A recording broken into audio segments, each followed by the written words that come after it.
Jeg vil gerne byde velkommen til Gentænk. Tak for det, Frank, og også herfra hjertelig velkommen til jer alle sammen. Vi har glædet os rigtig meget til dagen i dag og forberedt os længe, og ikke mindst PUC-afdelingen har knoklet for, at det her det kunne lade sig gøre. Så velkommen til Maltfabrikken, og der skal jo ikke meget fantasi og gentænkning til at forestille sig, hvad gentænkning og projekter kan komme ud af Maltfabrikken. Se bare juletræerne, der er vendt på hovedet. Tiden er altså inde til at gentænke og genopfinde, dog uden at smide fortiden over bord. Vi kan altså så nu konstatere, at verden ikke er og bliver den samme som før krisen, men derfor er der jo ingen grund til at tage ja-hatten af, tvært imod. Det, at kunsten er kommet ud af rammene, ud af galleriet og ind i vores hverdag, ind i byen og ind i landskabet, er noget, som vi synes er meget, meget væsentligt, fordi vi ikke længere er interesseret i at lave kunst for kunstens skyld. Ikke fordi det er noget i vej med, at kunsten har, kan man sige, en højere ideal og kan påvirke os rent mentalt og egoistisk som individ.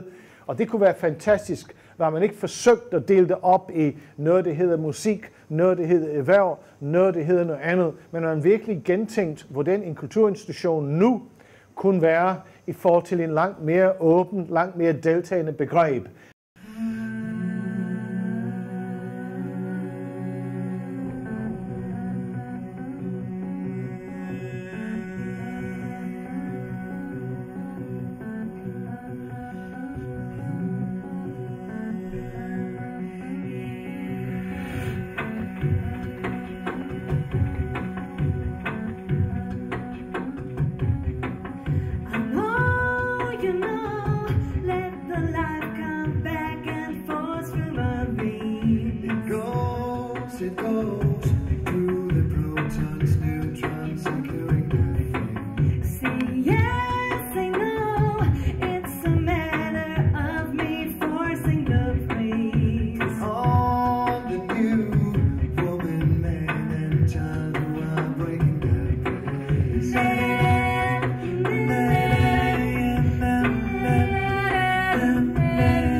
Da vi havde haft generalforsamling, og vi havde konstitueret os, så satte vi os ikke ned og sagde, nu vil vi være årsforening.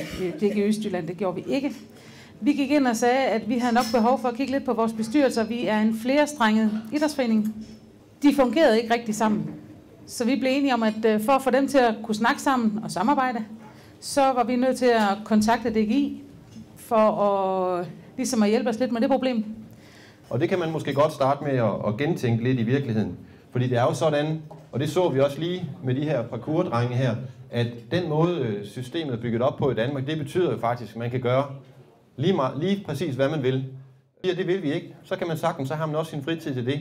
Men det der måske ændrer sig inden på idrætsområdet inden for de sidste 10, 15, 20 år, det er, at så skal man bare være klar over, hvis man ikke selv gentænker, så er det sådan set andre, der godt kan finde på at gøre det.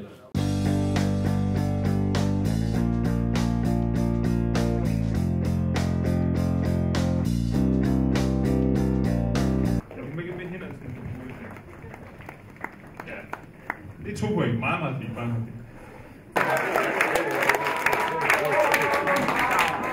Tak for det, Tommy. Så vil jeg gerne give ordet til årets finaledeltager i Djurslandsmesterskaberne i Bådslam, Emil Schmidt Nielsen. Jeg hedder Emil, og jeg har valgt at skrive et digt om min bedstemor, som døde i en bilulykke her den 17. september i år.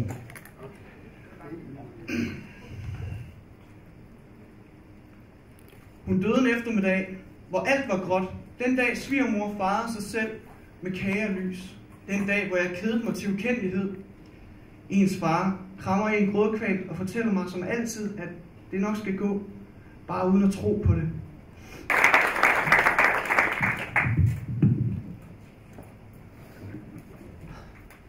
Rosa er røde, violer er blå. Uden nogen ven, men heller ingen fjende. Og nogle gange, når han tænker på dem, så får dem til at blive bare lidt glad igen. Men ikke altid. For tiden det var ikke altid en nem tid. Det er faktisk navn, der på polsk, det betyder krulik, det betyder kanin. Og krul, det betyder konge. Tomjern tænketank som min fjesbogsveninde, dybt som digtet skrevet med citronsaft på sjælens trækpapir, som en vægtløs raket i cyberspace, som en plastikfisk i et akvarium af bævrende gelé, frosset, slettet af tidens vand i et sekund fra i går. Mit navn, det står med prikker, pas på, jeg ikke.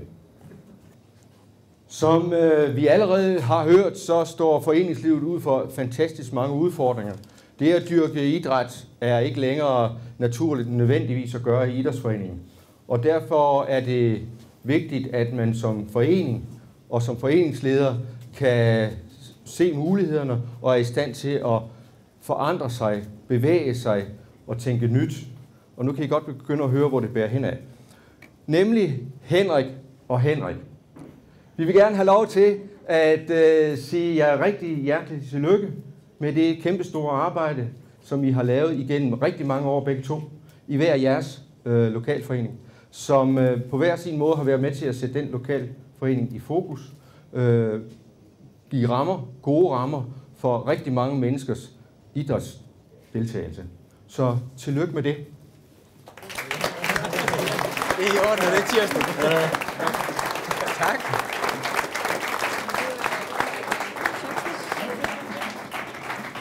Værsgo. Om man får prisen eller ej, så er det her jo et kæmpe skulderklap til jer, der dels er nomineret, jer, der løber med prisen, men i øvrigt til alle de kulturelle ildsjæle, der findes i vores kommune, og dem er der jo heldigvis rigtig, rigtig mange af. Omkring Egnsteatret og værelse 313.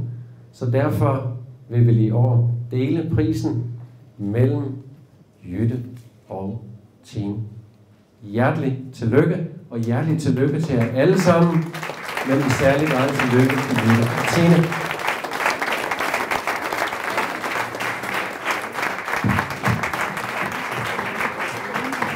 Ja, Nina, ja.